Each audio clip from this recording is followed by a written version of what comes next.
Hello everybody, welcome back to my channel, or welcome to my channel if you're new. Today I want to get right into the topic, which is working with sponsors on YouTube. I've done a few videos in this kind of style where I talk about websites like FameBit, like Style Haul, and like Octoly. And I wanted to kind of expand on that. A lot of you guys said that, okay, you don't use FameBit, you're not signed with Style Haul anymore, so how in the heck do you get sponsorships?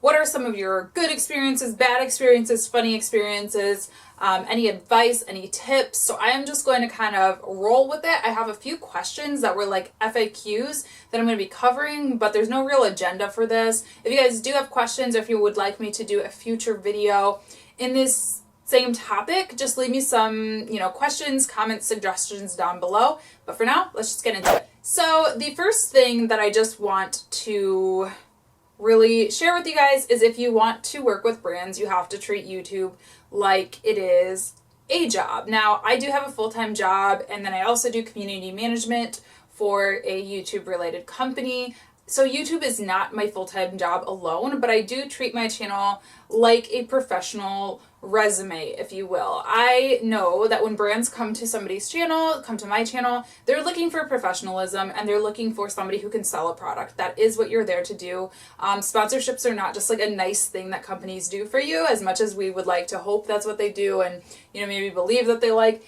They want to move their products. They want to sell their products. So they're going to be looking for somebody who, is professional, who people are going to want to buy from, people who are trustworthy, who are honest, that kind of thing. And while I'm actually on this topic, I also have a couple of blog posts that I wrote for the Octoly blog, which just launched. If you are a YouTube creator, even if you're not eligible for the platform yet, or you haven't signed up, you're on the fence about signing up, I still really recommend that you check out the blog, because I am contributing daily to the blog, writing articles about how to, strengthen your YouTube channel, how to work with brands, how to get approved for Octoly, things like that. So I'm going to leave a couple of related posts down below. It would mean the world to me if you checked it out and let me know what you think of them. And I think it would help you guys out a lot too if you're watching this video.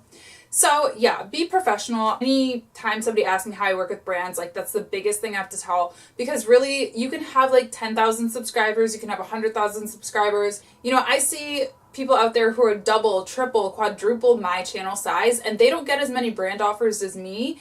And that is because, they're swearing in every single video, and they're, really just like not super classy, and they're mean to other YouTubers, they talk crap on other brands, things like that. So and vice versa, there are people who are way smaller than me who get way more sponsorships just because they are really, really strictly business. I'm somewhere in the middle. I do put my personal life on the internet somewhat, but I don't think that I'm a trash talker or anything like that. So keep that in the back of your mind for sure. One of the biggest questions I get is, how do I find these sponsorships since I don't work with FameBit anymore and since I'm not signed with a network? Honestly, when I was doing YouTube so hardcore, like basically full time when I was in college, I would occasionally reach out to a brand. And when I say occasionally, I mean maybe like one sponsor for every 10 that I did was a brand that I contacted myself. And usually that would just be a brand that I really, really liked. If I realized that I'd been trying a lot of lipsticks from a certain makeup brand, maybe I'll reach out to them and just let them know casually and no pressure, like, hey, just so you know, I'm a YouTuber or a blogger, YouTuber and a blogger, and I've really been liking blah, blah, blah lipstick, and I just wanted you to keep me in mind for the future if you had any campaigns that you wanted to work on or had any ideas for ways that we could collaborate. And that was pretty successful for me. I mean, the big thing is you have to keep in mind your audience and your size, and like be realistic. That's the biggest thing with working with brands besides being professional, is be realistic. I have just shy of 6,000 subscribers. A brand like, I don't know, Dior is not going to even send me a free product likely. Nonetheless, pay me to make a video for them. So when I say that I would reach out to some brands, they would be like super budget beauty brands, or they would be like small up and coming startup, one woman show makeup brands, things like that. Occasionally I did work with bigger brands. I've worked with brands like CoverGirl, like $1 Billion Brows, Wantable Box, BeautyCon Box. Like I've worked with tons of bigger brands, but they have typically always approached me. With that said, if I'm not reaching out to a brand, I don't even remember the last time I sent a pitch into a company. So a lot of you guys are probably wondering, okay, well, you've done sponsored videos since then, so how does that work? So yeah, I mean, I do get offers, and I just make sure to list my business email in the description box of my videos down below, and also on my channel, my main channel, in the About section, as well as just basically anywhere. I have it in my Instagram, in my Twitter, I think, on my blog. So companies, if they see me, they see that I'm similar to the audience that they're looking to target, they can reach out to me, and that's how it works, through email, pretty much. And I do get sponsorship requests quite often. I mean, I get a handful a month.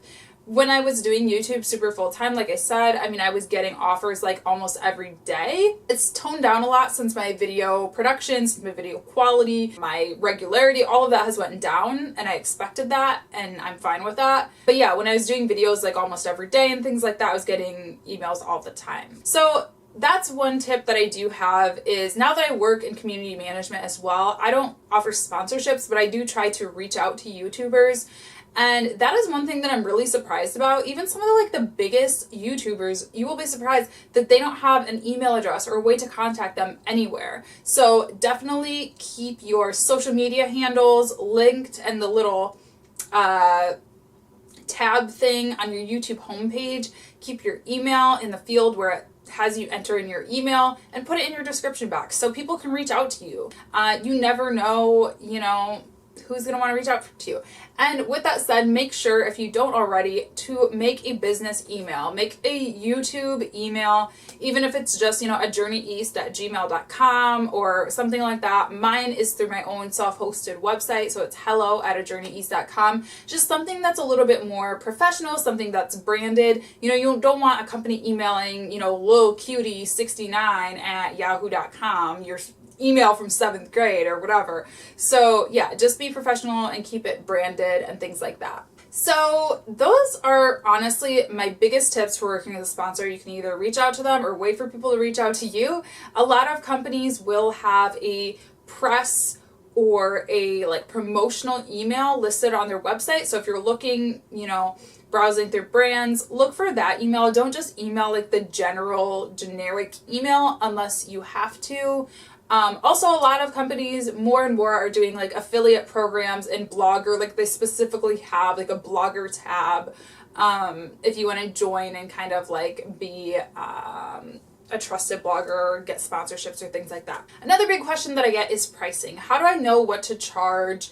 Do I charge? What equals a sponsored video? All of this stuff. So the definition for the purpose of this video, and I believe according to the FTC, of a sponsored video is a video that you are being paid money for to make. I get sent free products all the time, not to sound full of myself. If you're a YouTuber, you get free products a lot once you hit certain milestones and things like that. Those are not sponsored videos. I do not consider that a sponsored video. I try to disclose whenever I remember. If I remember that a company sent me something, I will say it. I also work with a service called Octoly, which I actually work for as well as a community manager. I do have a whole video on it listed down below. Like I said, I have blog posts and everything. I'll try to link all that down below. But that is a really great platform for getting free product. They do not do sponsorships though, like FameBit. They give free products. So if you're just looking for free products, I recommend Octoly. If you're a YouTuber, I recommend Brandbacker. If you're a blogger, as well as a YouTuber, what other ones have I used? I've used Thomason. I used to when I was first starting out, and I don't use that anymore just because they do a lot of Amazon products and just lower quality products. But if you are just looking to kind of get your reputation out there for doing product reviews, they really accept a wide range of people, not just people who have thousands and thousands of subscribers. So I will leave all of those links down below, to Octoly, to Brandbacker, and to Thomason. Now, back to the sponsored part. So a sponsored video is when you're getting paid to make a video. So how much do I charge? Usually a company will come at you with an offer, and it's up to you to decide if you want to take it or not. I personally don't like to talk too much about money just because I think it's so personal and I don't want to offend anybody. I will say I'm almost 25 years old. I have a full-time job and a part-time job, and I do freelance. So I am not, a college student. When I was a college student, $50 was a lot of money to me. And $50, I would bend over backwards if a sponsor offered me $50. Now I have to kind of think twice if I take a $50 sponsorship, just because I could be making $50 in, you know, probably less time doing my own work than it would take me to film a video, edit a video, prepare for a video, plan a video, brainstorm, like all of that stuff, promote a video. So I really have to think. And if I do take a sponsorship for like $50 or something or less, you know, because I have and I will continue to take $25 sponsorships, but it's going to be something that I really, really love and that I would have made the video anyway. Do you know what I mean? So that's really a personal thing for you, is how much is your time worth? And, you know, I'm not going to tell anybody that any amount is too little or that it's too much. That you're really the judge of that. Keep in mind though, if you know, have a minimum of $50, you're not going to get as many sponsorships. You're not, at least not in the beginning. So there are some books and things like that that I have read in the past just for freelancing in general. I am a freelancer. I did do that full time for a while. So I kind of had that knowledge and I kind of applied that to YouTube. I can't even remember the names of the books that I would read, but they're all business books. I mean, if you go to Barnes & Noble and you look up like freelancers guides or pricing guides or things like that, you can kind of get an idea. My boyfriend at the time was a graphic designer, so he actually helped me a lot with that, with pricing and things, but there's no set number. There's no set number. And with that said, you also can't judge your rates off of your subscriber count, because your subscriber count does not matter. It does not matter. Subscriber count does not matter at all. There are people out there who have 100 subscribers and get 10 times the amount of views as me, and there are people who have 10 times the amount of subscribers than me and get 100 views or the same amount of views as me. And views are the things that affect, you know, your ad revenue, that affect really everything that has to do with finance on YouTube. With that said, like 90-something% of my views come from people who are not subscribed to my channel. So my big thing that I need to work on is getting those people to subscribe to my channel. But, you know, it's a weird like thing. Like subscriber count, honestly, sometimes I just wish that it was hidden automatically, because it really doesn't matter. Obviously that will be a factor somewhat, but it's not the deciding factor. So just because somebody has the same amount of subscribers as you and they get paid, you know, $500 for a product promotion, a sponsorship, and they offer you $200, look before you get mad. Like, look at your views, look at your total reach, look at your social media impact. You know, maybe that girl has a blog too and you don't, or she has more Instagram followers. Like, all of that stuff factors in. It's not just about YouTube and a subscriber count anymore. So I know that was a long answer, and I know that really didn't answer a question, but to be honest with you, I've taken sponsorships for, you know, as little, I think my lowest one maybe was like $30, all the way up to $500, maybe more. I can't remember. I did like a contract for $1,500 for a couple videos. So, I mean, that's just me being very, very honest with you. Again, I'm not going to get into like specifics because I just think that's a little like tasteless. But yeah, I mean, it can really range, and I am a true honest depiction of what like an everyday YouTuber is like. I don't have a ton of views. I don't have a ton of subscribers. I have a little over 300,000 views and a little under 6,000 subscribers. So at the time of filming this. So yes, I've taken sponsorships for $30 and I've taken sponsorships for $500 or $1,500 for a couple. I want to just touch a little bit on, and before this video gets way too long, I'm going to have to do some major cuts in the editing room. But I wanted to touch a little bit on integrity as well. And, you know, I have said that I've worked with some really horrible brands. Maybe I'll do a horror stories video, like just talking about brands that have really screwed me over. But instead of doing that in limited amount of time, I just wanted to talk about integrity and keeping your voice and standing up for yourselves with some brands. When I first started YouTube, I was like, wow, working with brands, that is like the goal. Like, that is what I want to do. That's how you know that you've made it and you are a YouTuber. And while I agree with that somewhat, like, I do think that working with brands is a part of, you know, building yourself up, a part of like proving that you're a professional, proving that your opinion and your voice is worthy and that it matters and that it's influential. But to be honest, I'm getting way out of working with brands, and I'm really loving like working with Octoly and working with Brandbacker more again and things like that. Just getting free products and trying them out and having no strings, no, you know, I have to write a positive review. I have to, like, none of that, because I've lost my voice so many times with sponsorships. And I think that brands are more and more just starting to see YouTubers as like nothing special. And, you know, I get it. We're a dime a dozen nowadays. Every freaking other person I meet has a YouTube channel. We're not that unique or special anymore, and honestly, we're replaceable. If I say no to a sponsorship, a company can go right down into the comments box and find one of you guys who might agree to something for less money or be a little bit more flexible and do more of the script that they're looking for. And, you know, that's just the way that it is now. And I'm not saying that's a bad thing necessarily, but I am saying that you have to fight more and more to really be an individual and to really get what you want out of this deal, because I don't think that it should be a one-way street. Offering me even $500, like, that sponsorship was nice, but you know what, like, I make $500, you know, at my job. I could have made $500 doing a freelance project. You know, you can make $500 in a lot of different ways. And again, I'm not trying to undermine the amount of money, because finances are something that are so personal, and I'm by no means rich or anything like that. And that was not an ordinary sponsorship. That's, you know, that comes around once in a while, a big brand deal like that. But all that I'm saying is, it's just money. Like, I do sponsorships on YouTube because I want the money, sure, but I also want, you know, the exposure from the brand. I want to build a relationship with the brand. I want to be, you know, introduced to their viewers and their, you know, fans. And, you know, I like to try new products. So there's more reasons than just the money. Do you know what I mean? So when you're working with a brand, you need to make sure that you're getting something out of it too, other than just money. And again, like, I would do a $30 sponsorship for a brand like Elf, or a brand like Wet n Wild that I love. Like, I truly love those products. They're cheap. I know that they don't have a huge budget probably for advertising. But when you do really lower sponsorships and things like that, or any sponsorship, you know, are you getting social media promotion? Are you getting, you know, to keep your voice in some way? Even if it's that it has to be positive, because obviously, why would a brand pay you to say that their product is crap? But even if it has to be positive, you know, you should still be able to review it in your own way, share it in your own way, things like that. And I've had so many brands who just literally, I had this guy one time send me a Jaclyn Hill video and say, I want your video to be more like this.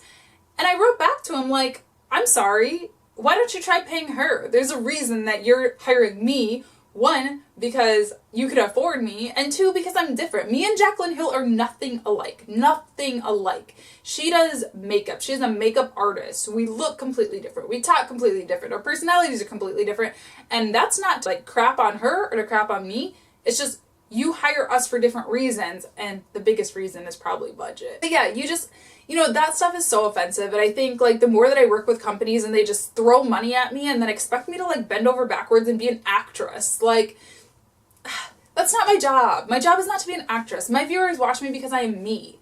They don't watch me because I'm trying to pretend to be Jaclyn Hill. So just stand up to sponsors when you need to. I really believe in that. You know, a lot of people think I'm just a YouTuber, I'm just young, I'm only 20 something, whatever, how am I going to stand up to these men and to... None of that. You're a big girl or a big guy or whatever you are, and, you know, if you don't feel comfortable doing something, say no. Be careful with contracts. Talk to a lawyer if you need to, but I'm very hesitant about signing contracts now. If a brand wants to pay me and they make me sign a contract, it better be the deal of a lifetime, because I've been in a position where, actually it was with the same company that told me to be like Jaclyn Hill, and I had signed a contract. I had no choice but to keep putting up videos for them, and it really sucked. And it was one of the most, you know, one of the things that made me feel the worst about myself in a long time. And since then, I don't even think I've done a sponsorship, to be honest. I did like the product, so it's not like I was lying to you guys, but it just felt like I was just like I don't want to use the term, but like a prostitute or something. Like, I don't know, like, I just felt like I was being paid to, like, do something that I'm just so not into anymore, you know? And that's one of the worst feelings. So definitely just keep your voice, keep your integrity, and don't be afraid to stand up for yourself and be really weary about signing contracts. I'm going to end the video now because I'm going really long, but I would definitely like to do a part 2. I have so much more to tell you guys. If you guys have things in particular that you wanted me to touch on that I did not touch on, leave me a comment down below and let me know what you want me to make sure to include in the next video. So thank you guys very much for watching. I'm sorry this was kind of rambling all over the place. I'll leave any links that I mentioned down below, and I love you guys very much. Good luck in your content creation, and follow the Octoly blog as well if you would like more content creation tips. I'll see you guys next time. Bye!